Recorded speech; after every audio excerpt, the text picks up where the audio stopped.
Now that you've completed your form and got form responses, it is time to review them.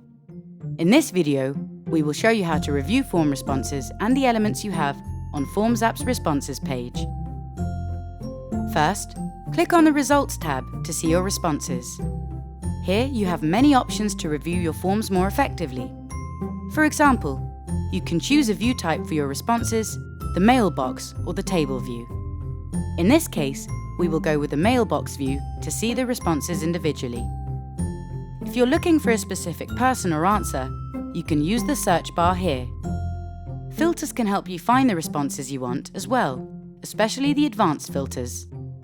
If some responses are important, star these responses to find them easier later on. You can also attach notes to your responses for you or your team. If some of the responses are irrelevant, you have the option to delete them. You can see deleted responses on the trash page, delete them permanently, or restore them if they are deleted by mistake.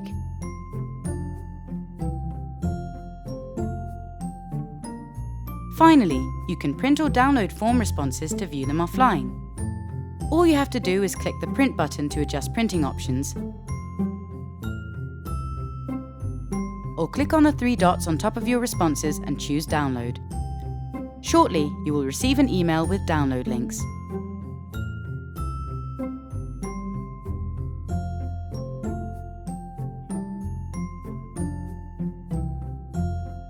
By using these easy-to-use elements, you can easily review your form responses effectively and easily. Give it a try today.